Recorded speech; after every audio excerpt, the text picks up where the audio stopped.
y'all be chasing y'all tail and over glorifying these men and these experiences, because if he's going to do something for you, he's going to do it regardless because he wants to do it for you. And then that's the type of person that he is. It ain't no amount of lipstick, eyelashes, pretty dresses, and soft voices that you're going to use on him to get him to do something that he wasn't already going to do. Take it from me, do not let anybody block you from building your soft life for yourself. And then when the man comes along, yes, have the standard of having him to provide, but you need to know how to do that for yourself, and there is nothing wrong with that.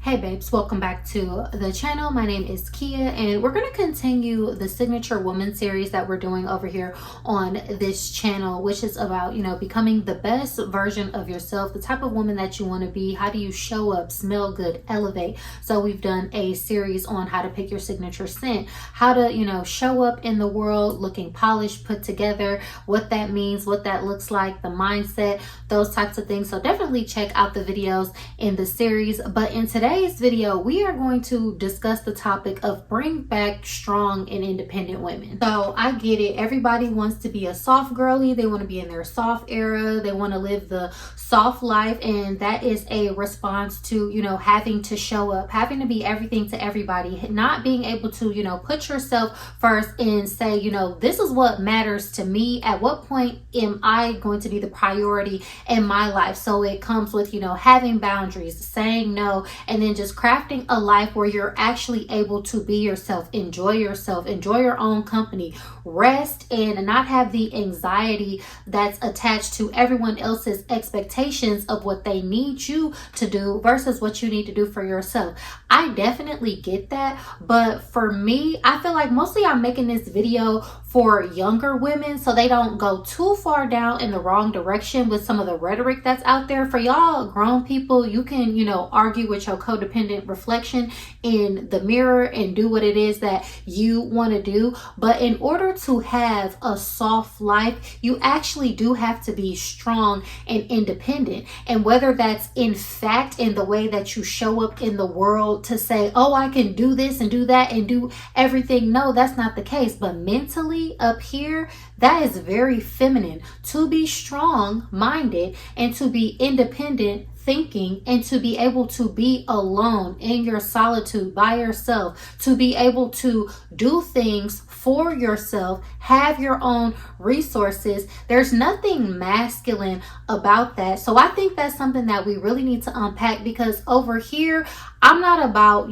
fake femininity, okay? And actually, I take that back. It is masculine to be able to provide for yourself, to do things for yourself, to have your own resources, because that is the, masculine aspect of the energy. But where the fake femininity comes in is to where that it says you only embody the feminine and you can't do anything masculine. Same thing with masculinity. You only are just this hyper fixated masculine person and you don't have aspects of the feminine. If you guys have ever heard of the conversation where they speak of like a divine feminine or a divine masculine, it's all about that integration. So you have to embody the feminine, and it benefits you more, your biology, your physiology, your mental health as a woman, to lean into the feminine aspects, but you still have to have some of that, masculinity in order to wrap that femininity up and protect it, because femininity is very luxurious. You have to have the luxury of being feminine. That's why I always say, don't be in the hood around gremlins and hood rats trying to wear pink dresses and talk soft to people. If people are not respecting you, or if you're not in a safe environment, you need to remove yourself from that. Do not provide people subsidies and soft voices and a luxurious experience of you looking pretty and talking soft when it doesn't benefit you, because the environment is not conducive for protecting that. If the environment is only conducive for people wanting to look at you as prey and be predatory, I feel like a lot of things about the femininity and the soft life and don't be strong and independent, I definitely get it and I understand. And I know some people will look at me and be like, in my real life, life, I'm talking to y'all right now and something that's on my mind and I'm saying a video, but in real life, people are always telling me, you know, how pretty I am, how feminine I am. And people have told me like, oh, you're like a soft life girly. So from that aspect, I literally am the embodiment of what people would consider that as, because I show up every day looking pretty, looking polished, looking put together. I only wear dresses and skirts. I do my makeup and everything. But up here, y'all, is very solid and is very strong. I'm able to provide for myself. I am an excellent provider for myself, and that is okay.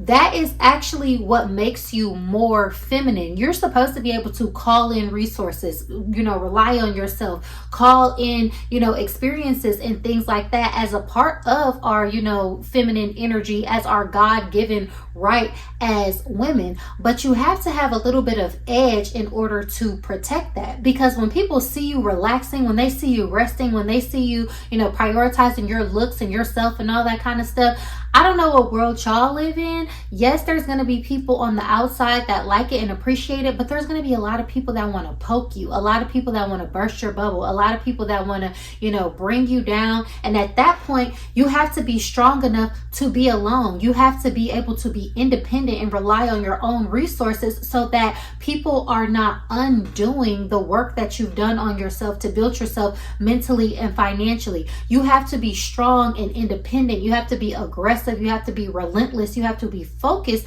in order to protect the aesthetic that it is that you're building. Where the conversation went left, I feel like it is very remedial, if I can speak plainly, because you being able to provide for yourself and, you know, having the ability to have the resources. Nobody said walk around being like, I'm an independent woman, I don't need no man. That's fine. And maybe you are an independent woman who doesn't need a man. I feel like every woman should be an independent woman that doesn't need a man. But if you want a man, smarten up and realize how to interact with a man. It's as simple as that. So being feminine in the things that they say is really just emotional and relational intelligence and having communication skills. You see what I'm saying? You want to be pleasant. You want to provide somebody, again, that deserves it, that has earned it, that is a masculine man who's willing to pour into you. Why would you not want to provide them with a pleasant and luxurious experience? But that's only if they are doing that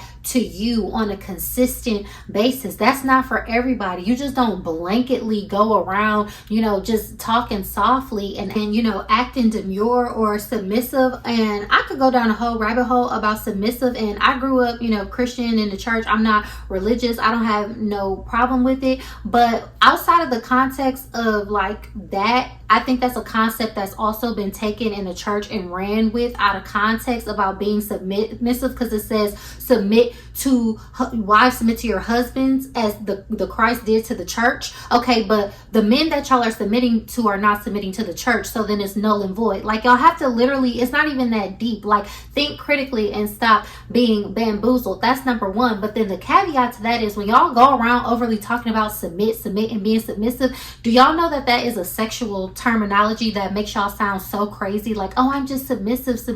It sounds like you're bringing, you know, concepts about what your preferences are and then just speaking plainly about them as if anybody asked you to. And I like, whatever you want to do in the bedroom and everything, that's fine. But then when it comes to a relationship where two people are relating to each other, why would you want to put yourself in a position to where another person has a say over you and you a grown woman? Like, that doesn't make any type of sense. Like, so again, even within a relationship, and I feel like we can have this conversation because the tides are turning and things are changing in terms of like what women see. Like, if you go in a relationship trying to submit, doing this and deferring to the man, it could literally end up being a scam. That doesn't mean go in on guard and be confrontational or do anything like that. But again, it's just about being smart. So I feel like, you know, do what you want to do, but submission is null and void, number one. And then also too,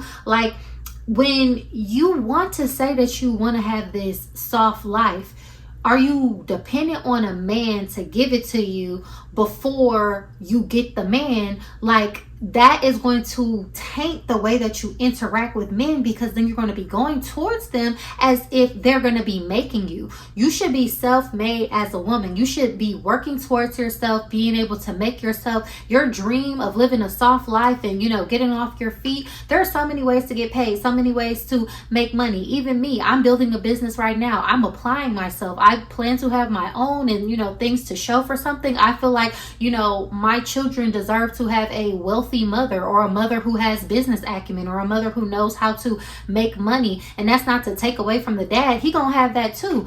Me wanting a man to provide for me, having that as an expectation, has nothing to do with the standard that I have for myself and the type of person that I, you know, produce myself to be. And I think that's where I really want the younger women to understand, like, don't let nobody play you out of being the smartest that you can, out of building yourself, whether it's getting a degree, a certification, a specialization. You need to be applying yourself. You need to be learning. You need to be investing in yourself, your looks, all of that outside of a man, regardless of that. But that is what men love. That is what magnetizes them to you. I don't have no problem with getting no money out of a man, or, you know, getting a man to pay for things, or to, you know, spoil me, or to get, you know, get these type of experiences that everybody acts like is so few and far between. Because here's the thing, if a man is going to do it, he's going to do it anyway. Like, get astute.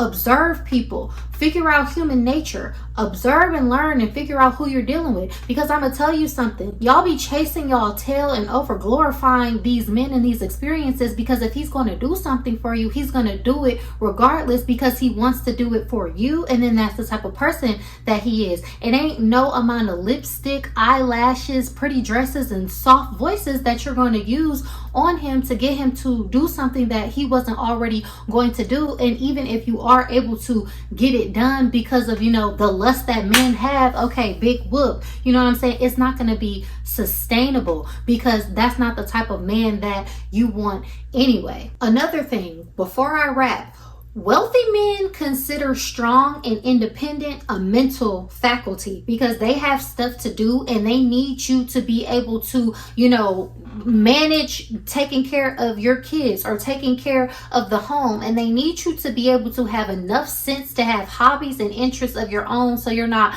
bothering them and you don't consume them with your codependency as they are trying to, you know, provide for you and that kind of thing. Poor men think strong and independent means, oh, you got it, you can do it, oh, you don't need my help, you can pay, you can go half with me, you can do this and do that. So then also too, if you are constantly fixated on, I'm not gonna be a strong and independent woman, I'm not gonna be a strong and independent woman, you're kind of showing yourself that you're not even focused on the right audience, because the men that are going to want you to be strong and independent, that's not the way. It's not in a way that they're going to be taking advantage of you. It's just a way that they want you to be secure in yourself. So what they're trying to add to you isn't null and void, because they don't want you dragging them down. Does that make sense? So all in all, bring back strong and independent woman, but that means you have to be strong mentally in order to create a soft life for yourself, to stick to it, to have boundaries, to remove people from your life that want to test you and try you, to, you know, say no to things, to, you know, elevate and go higher and get more experiences for yourself. You have to be strong. You have to be strong-minded. You have to be independent. You have to be willing to be alone. You have to be willing to be by yourself. You have to be willing to say no to men, no to friends, no to family members. That is a very independent, solo type of vibe and a journey. Trust me, I know, because I'm doing it. That's the way that it is, and that's the way that it's going to be. So you have to be strong. You have to be mentally tough. Nobody said go around telling everybody everything you got and being like, oh, well, if you can't do this, then blah, blah, blah, and whatever the case is. No, because that's not the energy anyways. You should never want something from someone that they don't want to give to you, and you should never try to extract something from someone that they aren't even able to give willingly. So that is a whole nother topic as well. But when it comes to a soft life, create it for yourself, enjoy, have fun, you know, work on yourself, develop yourself, look pretty, show up pleasant, have a good time. And then when when you attract the person into your life, they are going to benefit from that. They're going to enjoy it. And yes, they're going to pay. And then you're going to continue to live the soft life with maybe less pressure on yourself to have to provide. But you should not, take yourself out the game of giving yourself the soft life, because listen, hey, while you don't have the man, are you not going to have the things? Are you not going to have the experiences? And there's nothing wrong with learning the skill of how to provide for yourself, how to be independent, how to, set boundaries, say no, and to do your own thing and to build your own life. So the two can definitely coexist with each other. Please do not listen to people that, make you want to be confrontational and say, well, I don't want to do this, I don't want to do that. Being soft, having a soft life because you're able to afford yourself things, has nothing to do with mentally outsourcing your brain capacity and your acumen to develop yourself. So there's nothing soft about that. That's actually just silly. But most soft women, such as myself, who are able to show up carefree and pleasant, is because mentally I'm independent, I am strong, I'm blocking everybody out. And sometimes that means being alone, but then that allows me to be emotionally current. That allows me to have less baggage because I'm saying no to things that do not benefit me and experiences that do not serve me. And that's on being a signature woman. So let me know, what do y'all think about this topic? Do y'all feel like, I have it wrong? Do y'all feel like, nobody needs to be strong and independent? Do y'all feel like femininity is, fake and overplayed in the way that it is, being conversed about? I sure do. Femininity, the real femininity, I know it, but what I hear and the stuff that's going around, I don't think it really benefits women. So I just wanted to add my perspective. Like I said, especially for younger women, if you are listening to this, take it from me. Do not let anybody block you from building your soft life for yourself. And then when the man comes along, yes, have the standard of having him to provide, but you need to know how to do that for yourself. And there is nothing wrong with that. So yeah, babes, thank y'all so much for tuning into this video. As always, please give me a comment down below, leave me a like, and subscribe to my channel for more fun videos like this. And I will catch y'all in my next video. Bye.